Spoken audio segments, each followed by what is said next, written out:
Hi friends, అందరు ఎలా ఉన్నారు?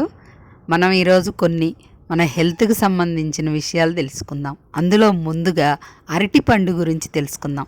అరటిపండు రోజు ఒకటి తినాలంటారు కదా, అసలు అది ఎప్పుడు ఏ టైంలో ఎలా తింటే మంచిదో తెలుసుకుందాం.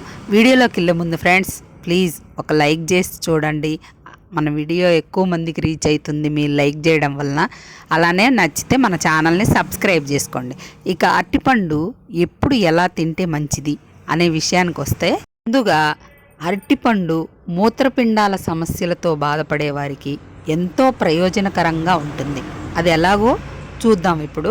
అరటిపండులో పొటాషియం ఎక్కువగా ఉండడం వలన అధిక రక్తపోటును నియంత్రించడానికి, అలాగే మూత్రపిండాల పనితీరును మెరుగుపరచడానికి ఎంతగానో సహాయపడుతుంది. ఇంకా అరటిపండులో ప్రోబయోటిక్స్ పుష్కలంగా ఉంటాయి.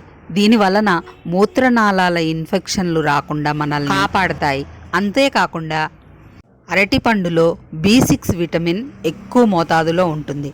దీని వలన మన కాలేయం, మూత్రపిండాలలో ఉండే వ్యర్థ పదార్థాలను బయటికి పంపడంలో ఎంతగానో సహాయపడతాయి. అరటిపండే కాదు, అరటిపండు తొక్కలో కూడా మెగ్నీషియం అధికంగా ఉంటుంది. దీని వలన మన కిడ్నీలను ఆరోగ్యంగా ఉంచడానికి ఎంతగానో సహాయపడతాయి. అందువలన మన కిడ్నీలు ఆరోగ్యంగా ఉండాలంటే మార్నింగ్ కానీ, మధ్యాహ్నం కానీ, రాత్రిపూట కానీ భోజనం చేసిన తర్వాత తినొచ్చని ఆరోగ్య నిపుణులైతే చెప్తున్నారు. అలాగే అరటిపండును అలాగే తినడం చాలా మందికి ఇష్టం ఉండదు.